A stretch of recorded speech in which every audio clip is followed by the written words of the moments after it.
This is an 8-iron, and it's a dead shank. Wow. Way right. Oh, Takes a hop off the pad. You got to be kidding me.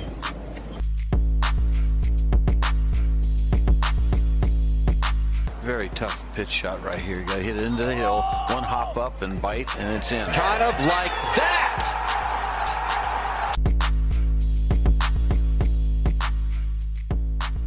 Well, I would like to welcome Korn Ferry Tour winner, President's Cup participant, winner of over $11.5 million just on the PGA Tour, Brendon de Jonge, to the Sub 70 Podcast Pro. Thanks for doing this part two. Hopefully, the recording will actually work, and we can get this to actually transpire this time. No problem. Looking forward to it. Thanks for having me again. Yeah, no worries. Since we talked last, lots of stuff in golf has come up. Let's get into that stuff first, and we'll get into your career, which is so interesting, and everything you accomplished and kind of growing up in South Africa. But as I put in this, you've played on President's Cup, and very similar to the Ryder Cup. Let's figure we'll dive into that a little bit. I always think it's interesting, for the rookies. What should they expect? What was it like for you, playing in an event of that magnitude? Is it something you can't describe until you walk through that first tee process of I'm playing in front of the entire world here and what it's on the line? What are they going to experience? Honestly, Jay, they are going to experience some nerves like they've never experienced before. I know I did. Even the practice rounds, sort of the Monday, Tuesday, Wednesday prior, obviously President's Cup starts on a Thursday, Ryder Cup starts on a Friday, so you've got those practice rounds. But the nerves that week were unlike anything else, and obviously you understand you're playing for these 11 other guys and not just yourself, and that sort of amplifies everything. But I do remember that, and I'll tell you a quick story that, lucky enough, I played with Ernie Els in all of the team events, or he was my partner for all 4 sessions. And we're walking off the first tee on Thursday, our first hole, and Ernie turns around and he looks at me and he says, "Geez, I haven't cut myself like that for a long time," which in Afrikaans, the English translation is, "I haven't shit myself like that for a long time." So, when a guy like Ernie, who's been there, seen it all, he's that nervous, that kind of put me at ease a little bit. But I will say that these guys will experience some nerves like they haven't before. More than a major championship? Yeah, 100%. Again, I think the fact that that you are playing for these other 11 guys, and it's, it amplifies everything. But yeah, 10 times more than a major championship. Did that help you having, I guess I know the answer to this, and is it probably the right thing, or was this what the captains will do as well, of having somebody as established as Ernie sort of take you around, at least maybe the first or second round? Is that going to be the normal MO, do you think, of how both captains work with their teams of some guys who haven't been there before and pairing them up with some guys who, if need be, can either give you a hug or a kick in the ass a little bit, depending on how you're kind of going that day? Does that experience from those other players really help those rookies? Yeah, it does. And I would expect that both of these captains would do that. I think you'd have to look pretty hard to find pairings where 2 rookies go out together. I know there obviously have been some cases, but I think for the most part, yeah, the captains will do that. They'll try and send out an experienced guy with one of the rookies too, as you say, maybe put them at a little bit of ease or give them a kick in the ass if they need it. Any surprises on either team as you kind of, as a golf fan sort of watching this and then also having the experience as a professional from both sides? Is there any, as fans for us, are there any tidbits we should be watching or any interesting matchups or, things we should be looking for this week that you're kind of seeing? Well, I was surprised with some of the selections, to be honest. Everyone's talked about Keegan Bradley. I thought Lucas Glover was the one that was really hard done by on the American team. I'm such a big proponent of form. And obviously Lucas was in as good a form as anybody. To me, he was a massive surprise. And, with Lucas, he's always going to drive the ball straight. He's always going to hit it good. Be a great guy to play alternate shot with. To me, that was a big one. And then on the European side, I could not believe that Adrian Meronk didn't get picked. Yeah. He won on that golf course the last time they played there. He seemed to be a lock for me. And, you can tell from all the interviews that he's done that, he was shocked that he didn't get picked. Yeah, and I think some of the guys who did get picked, like for the American team, let's say, Justin Thomas, right? I mean, there's going to be some real pressure on him on this event, right? You can't go 1-3, right? Like, you got to live up to that. Very much so, yeah. The fact that, Zach Johnson essentially went out on a limb and picked Justin Thomas. Listen, he's got a wonderful record in this event or in the team events in general. But I agree. I think he's going to be coming in with a lot of pressure. And, I mean, it's human nature. You're going to want to feel like you need to play well to justify that pick. And it's just that little bit of added pressure. When you were talking about form, and I was – like when Lucas is just on fire. But Lynn, let's say you have that. I'm asking this from your career when you were playing really well. Is that something that you can still shut down for 2 or 3 weeks, like that break they would have had? And then was your form still kind of the same if you were on a heater, or did you need to keep playing if you were on that kind of run and playing really well? If I was playing very good, I would typically maybe even try and add an event to keep on going. That it at some point is going to run out. But, the thing with form is that it breeds so much confidence. So you every time you tee it up, you're expecting to play well, which is a great mindset to have. So Lucas, it would have been obviously about a month gap between the Tour Championship and the Ryder Cup. I don't believe it would have been anything to worry about a loss of form in that time frame. Yeah, go back, work on a few subtle things, but just keep get out of your own way, right? Keep doing what you're doing. Yeah. No, very much so, and you got to believe that he's full of confidence at the moment. So I feel like he's hard done by. Listen, I feel like Keegan Bradley is as well, but I couldn't understand why nobody was talking about Lucas feeling a little bit unjustified not getting picked there. I think the European team is going to be better than people thought maybe a year ago. I mean, I think you're starting to see some really, sort of the churning of the guard per se, and some of their young studs, they're pretty darn good. Oh, I couldn't agree more. I sat down with Johnson Wagner probably about 6 months ago, and we looked at the European Tour on paper and kind of looked at each other and said, how are these guys going to compete? And now it's sort of shaped into what seems to be actually a very, very strong side. Yeah. I think the Americans are still favored on paper, but I would not be at all surprised to see the Europeans pull a little bit of an upset. You're at least coming down to be very competitive for the singles matches, right? I think it's going to be tight. I really do.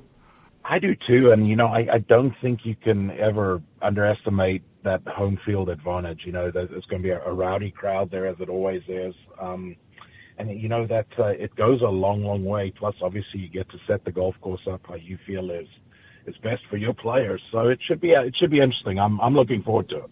What's your thoughts on that? Do you think it should just be set up neutral by, pick the European Tour or the PGA of America and they just both agree to do it? Or do you like the idea that each home team can kind of get their little advantage there? How would you do it in a perfect world? Honestly, I actually do like it. I like the fact that you're at home, you get to set it up a little bit to your advantage. I don't mind that at all. I think it's one of those things. Plus, obviously, you get to pick whether you want to start out with the foursomes or the four balls. So I don't mind that. I don't mind the little home field advantage there.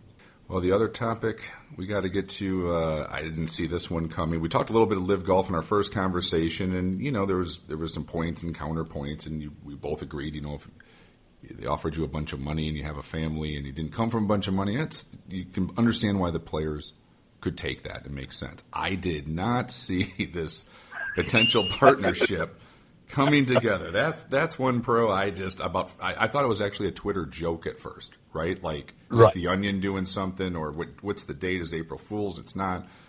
I didn't see this coming. I think if anybody tells you they saw this coming, they're lying through their teeth, because that was just an absolute shock to everybody. Yes, on both. I mean, I thought they'd be both so far off that this is not going to happen. Let's assume this happens, and you may know from, without getting too much information away, but how does this work? What the hell does this look like as a partnership? Do you have any insights? Honestly, I don't. Through not really asking a lot of questions and not even paying as much attention as I should have to it. I really don't. my feeling is that there is so much stuff that really needs to be ironed out that nobody has any definite answers at the moment. I don't think anybody's really close to having any answers at the moment. I don't know. Listen, it's going to be very, very interesting to see what happens. I wish I knew a little bit more. I almost think to myself, okay, does Live become a limit? Whatever they rename it, right? They may have to rename it just to not piss the whole golf world off. But does that become like the World Golf Championship events where there's 10 or 12 of those out, around the world, and Rolex comes in, and then you relegate your way up into those events, and you can relegate your way back down to the European Tour or PGA Tour? Who's going to be the big dog? I mean, it probably is the guy writing the checks, right? But it's going to have to be something like that of a world tour at some level, right? Yeah, exactly. It's something along those lines. Again, I wish I knew more about it. I wish I had some answers. But again, I think they really don't know. I think the PGA Tour doesn't know. The PIF doesn't know. I think moving forward, things are going to change. It's going to be so fluid for, I see, maybe the next 6 months, even to a year. Now, how long does Live hang around? There's a lot of questions to be answered. But I think if it's done right and they can make it come together, I think it could be really cool, right? Like a big event in Sydney would be awesome. Yeah. Right? Because you don't see it there that much. Like something in South Africa would be really cool, right?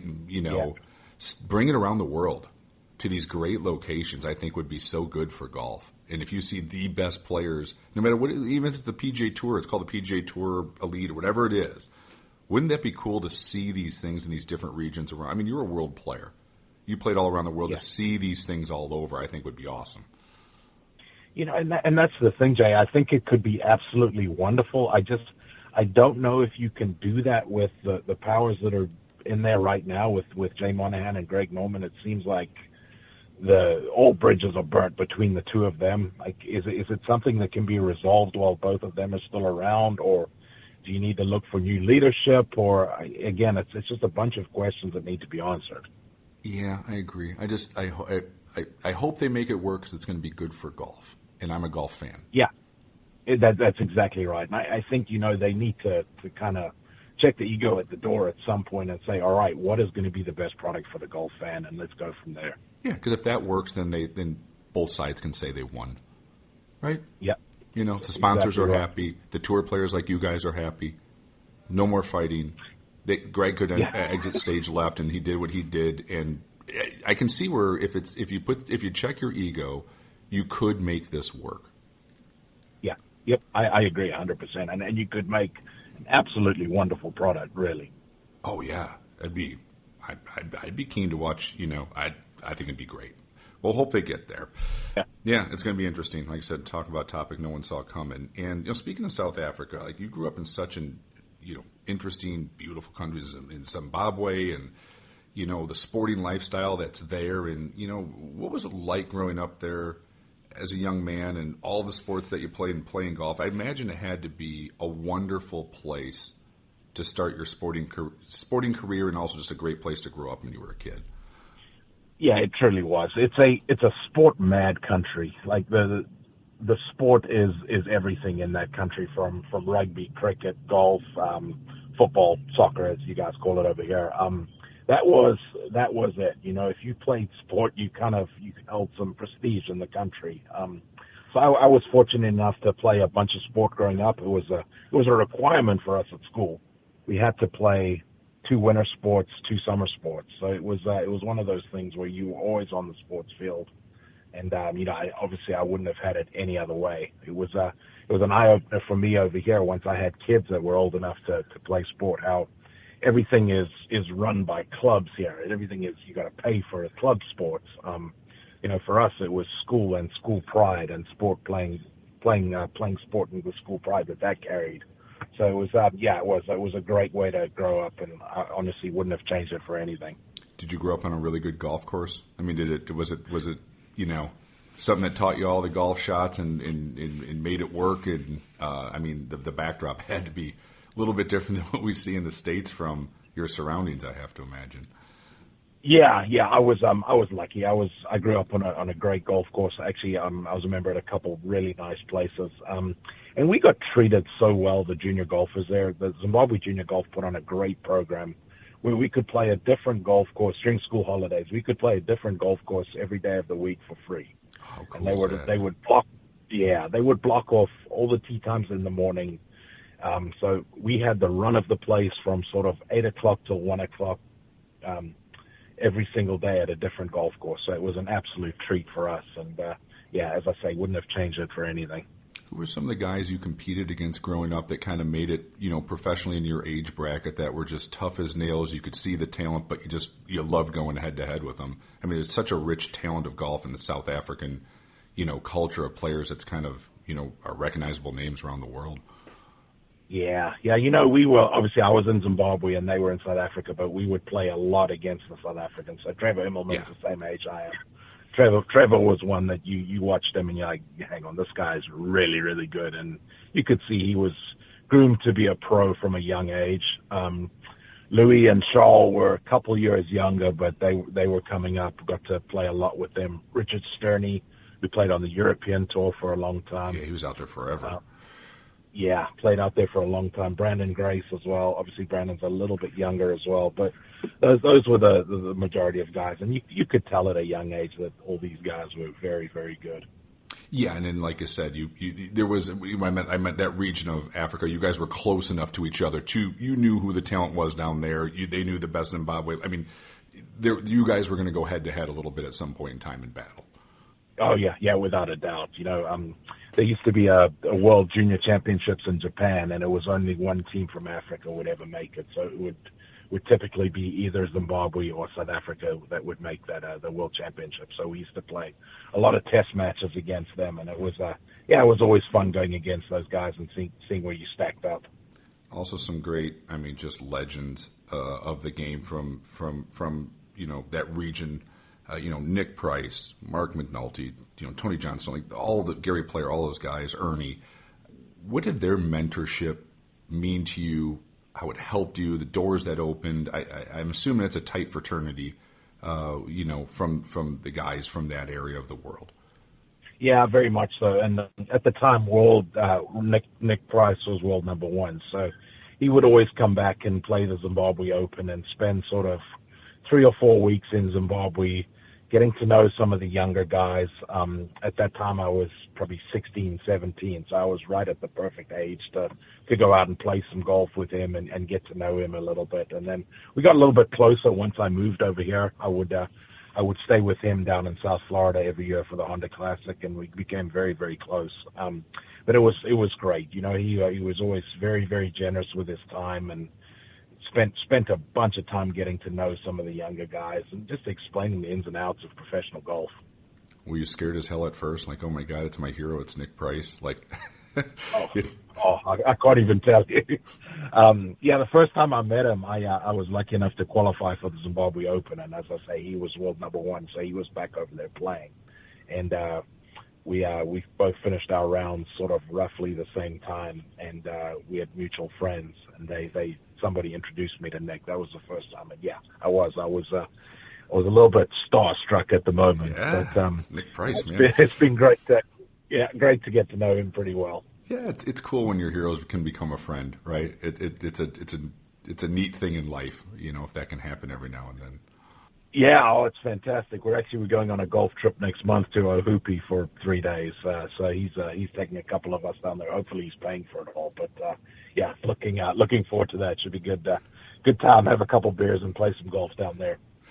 What was your journey to professional golf? I know you played at Virginia Tech, so you came over, and then there was probably a lot of pathways for you to go. You could have gone Korn Ferry, try to do Europe, go to Sunshine Tour. What was sort of your path that you took, and why did you take that path at that period of time?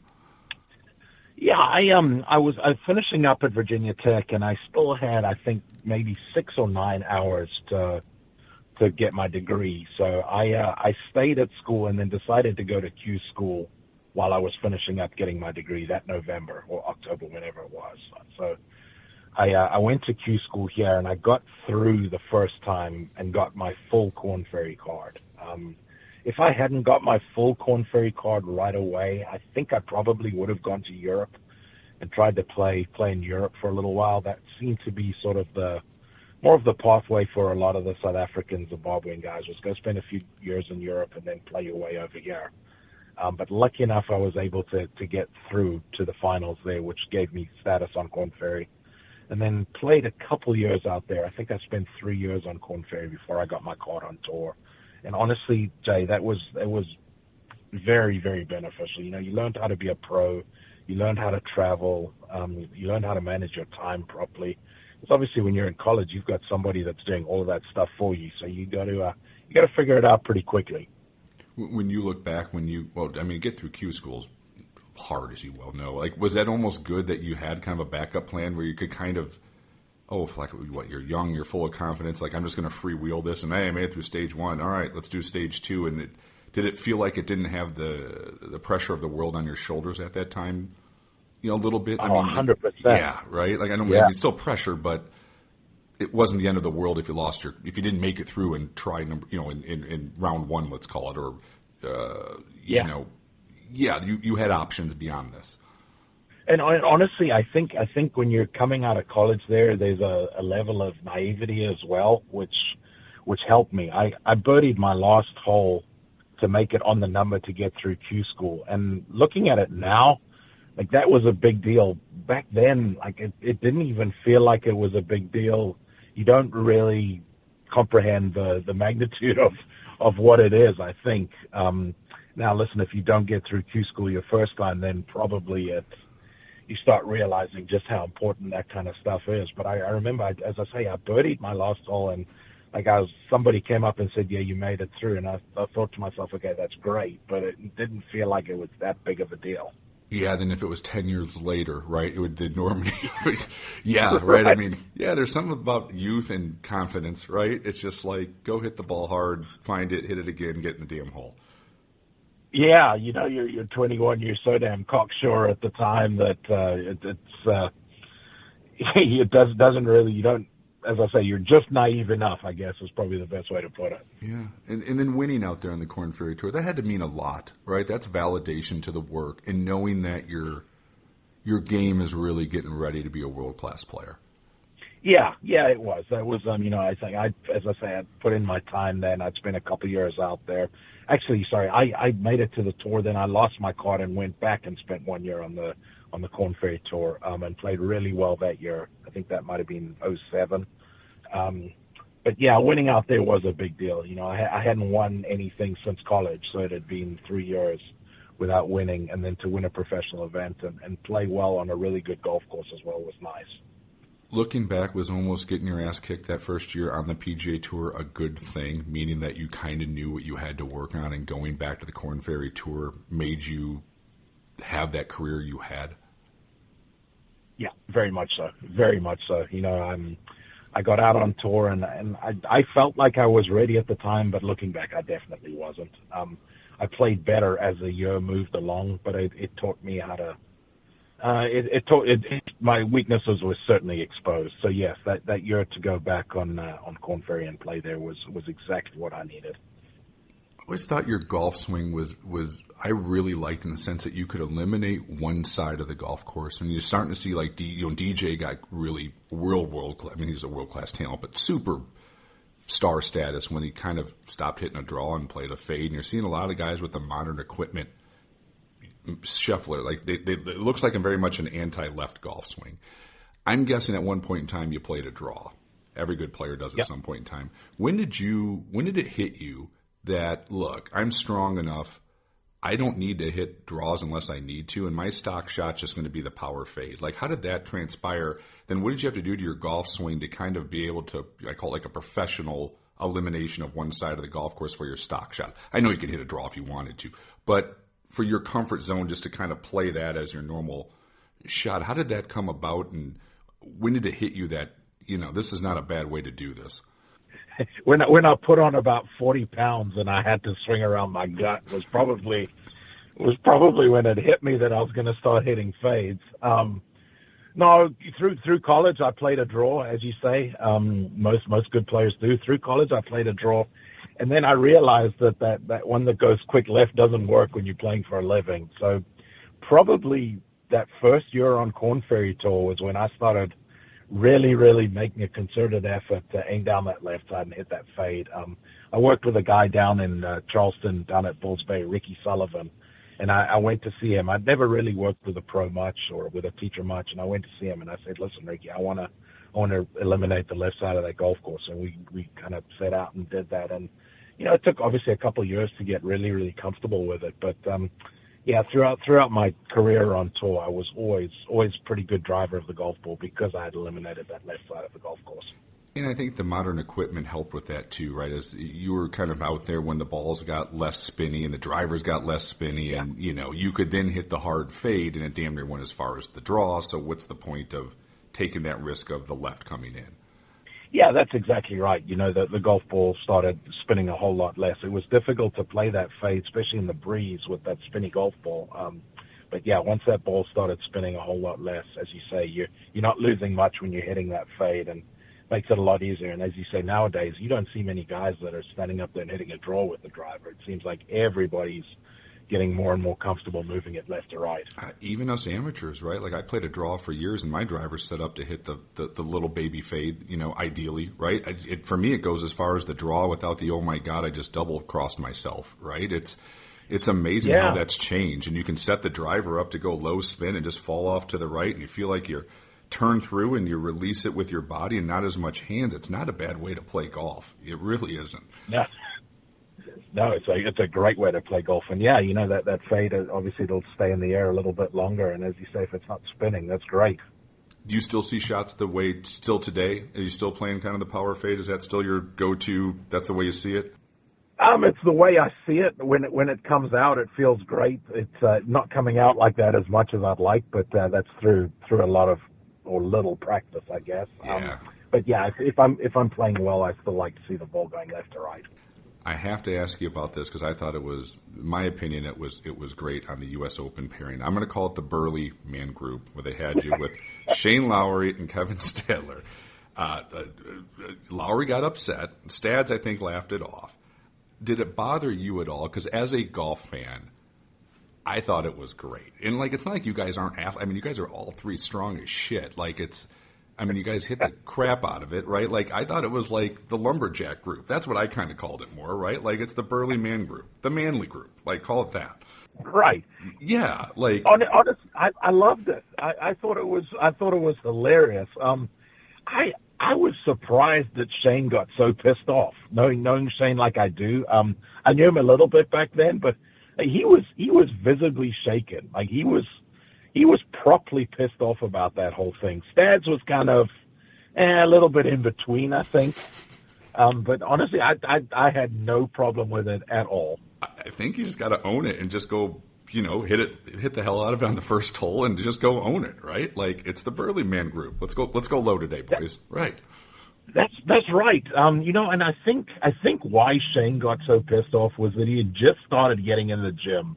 And maybe he'd lost sort of 10, 15 pounds and was starting to feel like he was doing things well. And then all of a sudden he gets thrown in a group with two other fat asses, and he's thinking, well, hang on a second, I'm working hard at this. But he was visibly pissed off. Well, and I would argue too, there's been, I think Duvall when he lost all of that weight, right? I don't think sometimes having, right, you're not running a marathon. It's not like you weren't built like a brick shithouse, right? Yeah, you had a little belly, but your legs were the size of tree trunks. Your forearms were the size of my legs. There's something to be said about power, right? There's a reason offensive linemen have bulk. Also think Carl Peterson, right? He played like shit when he lost his belly. Same with Duffner. It is mass, right? I'm guessing once you got your groove, you're a professional athlete. You could have dropped 20 pounds if you wanted to, but was there a little bit of that too of this shit works for me. I'm strong as hell. The ball doesn't go left. I'm not messing with this. Yep, 100%. Your body's moving in a certain way at that weight. You lose 20 pounds. All of a sudden, we all know that the golf swing, an inch here and an inch there makes a massive, massive difference. So you drop 20, 30 pounds and all of a sudden your arms swing a little bit freer. Hang on a second, now this ball's going to want to start going left all of a sudden because you don't have your belly in the way to swing around. But yeah, you don't see many guys that lose a bunch of weight that have had some success with it. And I'm assuming you were still working out to get strong. Yeah, yeah, no, very much so. You know, obviously I was carrying some extra weight, but I never felt like I was out of breath come the end of a golf round, or like I was struggling to finish a golf round. I was always surprised when I saw guys trying to drop a bunch of weight, especially when they were playing well. Yeah, I mean, I think Duffner had to put it back on. The best was Peterson. I mean, I think he'd like talk publicly about it, where it's like, I got to put this 30 back on. Like, he played terrible, skinny. Yeah. So I'm with you on that. Like, if it's working, brother, don't change it. It's hard enough to get out there, right? Right. And like you said, you knew you were physically strong. It wasn't like, but you're not running a marathon. You're trying to hit a golf ball in a half a second as friggin' hard as you can. Yeah. Yeah. Yeah. No, exactly having some size and strength doesn't hurt for that part of it. Yeah. Going to ask you, like, the media work you're doing now with 5 clubs and that arena. Like, how have you enjoyed taking all the accomplishments on tour and that life that you had out there, and then taking it to the media side, being on the other side of it? A couple more, 2 or 3 interesting things about it. How have you enjoyed that? And how is that second career going with that side of things? Honestly, I've loved it. I've learned so much so quickly because I've had to. When we were golfers and we were playing, we didn't realize that everything that went into putting on a golf broadcast. There's so many moving parts. I almost to the point where I felt a little bit guilty. Like, we were always yelling at cameramen and stuff to get out of the way. But now you realize just how much goes into putting on a successful broadcast. It opens your eyes, definitely. But yes, I certainly have enjoyed it. I'm very thankful to Gary Williams for bringing Johnson Wagner and myself on board. We've done quite a bit of work with him now and the 5 Clubs guys. That's been a treat. Gary Williams is very, very good at what he does, and he's made it easy for Johnson and I. It's been a very, very simple transition there. And then been lucky enough to do a bunch of this PGA Tour live stuff, which is great as well. I wish I had known more about this when I was playing, because when we're out there on the golf course, you don't realize how many guys are hitting bad shots around you. Now with this PGA Tour live stuff, you're watching guys full rounds, and you see just how many bad shots are getting hit out there. So it would have been easier to be a little bit nicer to yourself on the course. Well, yeah, think about it. You're correct, right? So just imagine me, the golf man. First off, I'm seeing the guys on TV on the weekend who already beat half the best players in the world. So just to make the cut, you're playing pretty good. And then the TV coverage is like, out of all those studs, you're watching like 12 guys who are just like in top form that week. That's right. And we think you guys all play like that. Now, you guys can play like that when you're on, but we think you guys all play like that all the time. Yeah. And that's been the feedback that I've received from all my mates that play and like all my friends, that, hang on, we didn't realize how many bad shots get hit during a round of golf. Now, it might add up to 69, 70, but there's still going to be a lot of bad shots in that round of golf. And I think that is good for the amateurs, that they can do that, and perhaps, as I say, be a little bit nicer to yourself on the golf course. Or you probably knew when you had it and you didn't have it, and today a really good round is going to be 70, and then you professionally manage that game that day versus I'm on all 8 cylinders, I'm firing at it. That's where you guys become so good, where, some guys are going to shoot 74 in those circumstances. You grind out a 69. Yeah, no, that's right. You're right. The guys figure out a way to get in the hole a little bit quicker, that's for sure. Yeah, and I always think an interesting broadcast would be like just show PGA Tour live stuff with guys on the cut line, right? Like on a Friday afternoon. That would make for the best TV. It really would. I had this conversation with Johnson Wagner the other day. We were talking about if you could somehow get cameras out there. Now, obviously, you'd need a bunch of cameras all over the place.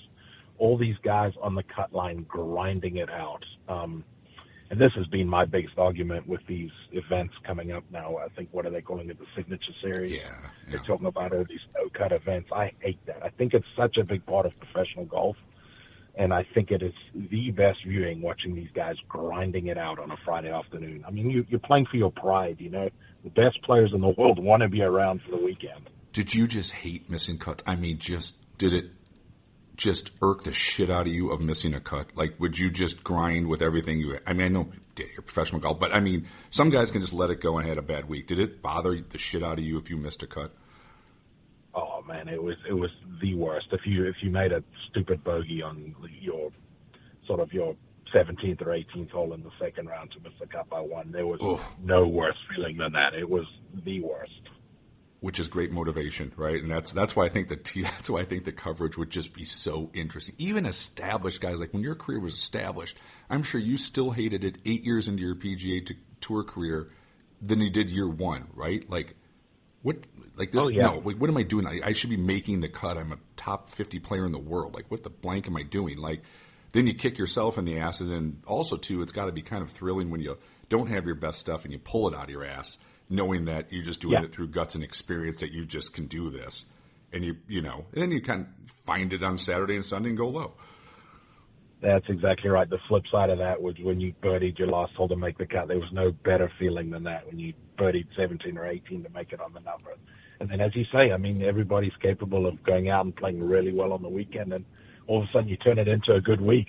Right. And then all of a sudden you're holding on. All of a sudden you may top 10 it, you know? Yep. And then take that momentum going forward. I think it'd be a fascinating thing to watch. And I love watching the pride that professional golfers have of refusing to lose. And I love it that they just friggin' hate missing a cut. Just hate it. I was doing PGA Tour live for the Wells Fargo, and we had Rory, and he hit a great tee shot down 18 at Quail Hollow, and it just kicked a little bit left. They've got that stream that runs down the left. And his ball was in the hazard, but stayed up above the water. And just he needed to make 4 to make the cut. And watching him grind it out, like he took a good 3-4 minutes trying to figure out how he could get this ball somewhere up around the green and make par. And I remember making a comment on the air, like, if you think it doesn't mean something to these guys to be around for the weekend, just watch this. And you could see that he was grinding with everything he had. You guys don't get to your level that you're at without having that in your gut or your soul, right? It's just personal pride at that point that I refuse to lose. I refuse to give in. Or if I do go in, I'm still giving it everything I've got. There's no give up on it. Yeah. I got a couple other quick hitters here for you, so we got to ask this. I like hearing what the guys have to say. It doesn't have to be a tour course, of course, but the best 2 or 3 golf courses you've ever had the honor of playing from an architectural standpoint. My number one, well above everybody else or anything else, is Royal Melbourne. I absolutely love Royal Melbourne. I think the bunkering there is phenomenal. The way the golf course changes with just a subtle breeze change. I was fortunate enough to play the Australian Masters and then the World Cup back-to-back weeks, both on Royal Melbourne.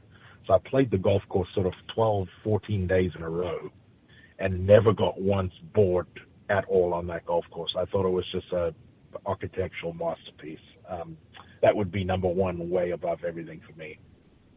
The angles and everything there too, right? It's such a chess match, and it never plays the same way twice.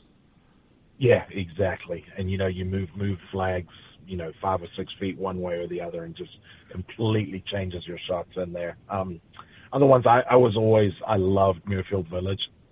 I thought it was just a great golf course. It was obviously always in pristine condition when we played it, but I just thought it was a great golf course as well. That's up there for me.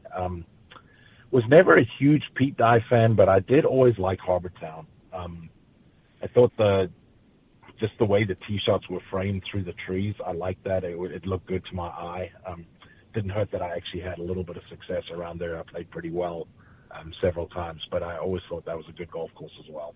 Muirfield is just a solid test of golf. Is it just test every element of your game, and that's what you loved about it, that you had to do everything well in that golf course to do well? Yes. Yeah, you did. You did. And it's generous off the tee. It's very much a second shot golf course. But yes, you did. You have to do everything well out there. And it's one of those golf courses that if you play well, it almost feels like it's a fairly easy test, but then you struggle a little bit and you get a little bit out of position around some of those greens, and you're like, hang on a second, this place is hard. Yeah, I've heard that a lot of pros have told me that's one of their favorite golf courses to play. There's got to be something there from that standpoint. Yeah. Best golf shot you ever hit under pressure? You know, it was probably the best one, followed up by one of the worst. I was one shot behind with playing number 18 at the Greenbrier, par 3. And I knew I was one shot behind. I think I was in the last group or maybe the second to last group. I knew I needed to make birdie to get into a playoff. And I hit a 7-iron to 4 feet right beneath the hole, just hit the exact shot, shape, everything that I wanted, and then pulled the putt and didn't even touch the hole from 4 feet. But it was the shot that I needed to hit, and I pulled it off at the time. Most talented, just from raw talent, most talented golfer you ever had the pleasure of playing with, where you, even as a pro, you were blown away of how crazy good this player was when they were at their best? You know, I've got to say Rory, probably. I was lucky enough to play with him for the first time, was right when he came out, and I think he was 20 at the time, maybe 21. And we both played well Thursday, Friday, and it was actually at Muirfield Village. And we were in maybe the second or third to last group on Saturday. And David Faraday came up to me and he said, "Prepare to be amazed. You're about to watch a future world number one." So I knew who Rory McIlroy was. I'd watched a little bit of European coverage. I'd seen him over there. I didn't know how good he was. But that was a treat. He was, the sound that the golf ball made off the club was a treat, as I say. It was just that much better than the rest of us. That's crazy. Even at that level, you could still see it where you go, wow. And I felt that same way the first time I played with Tiger with the irons. Like he hit some iron shots, and it was, you know, the golf course was very difficult. It was at Congressional. The greens were very firm, and he's hitting these beautiful high fades with 3 and 4 irons just straight up in the air and getting these things to land really, really softly, where the rest of us are sort of bringing it in. It's chasing it through the back of the green, and it just was a different level. Did you almost have to stop yourself from watching? Like, look, I'm out here as well to win this thing, and snap yourself back into it, and I can compete with this guy. Okay, it's impressive, but F that. Like, I got a game to play here, and I'm not going to sit here and watch it for 17 holes. Yeah, you do, and that's not easy to do. It's, you know, being a golfer and being a fan of golf. You know, like this guy's one of the best of all time. I've always been a fan of Tiger Woods. Now you're playing with him and you're trying to beat him. It's very, very easy to get out of what you're doing. And as you say, you've kind of got to snap back into it and say, "Hang on a second, I'm still trying to kick this guy's ass." Right, and and I can compete with this guy, and I can do this. Yeah. I think maybe a split second you can go, okay, good shot, and then you got to get back into your own world of what you're doing out there. I'd have to imagine. Yeah, which is easier said than done at times, no doubt. Well, thanks, Pro. Like, I really appreciate your time doing this. I think it's going to be a great week of golf, you know, coming up for the Ryder Cup. And, you know, congratulations with everything that you're doing on the media side. And like I said, I enjoyed the first conversation. I'm glad this one's actually getting recorded. And like I said, thanks for doing it. I truly appreciate it. You're welcome, Jay. Thanks for having me. Anytime.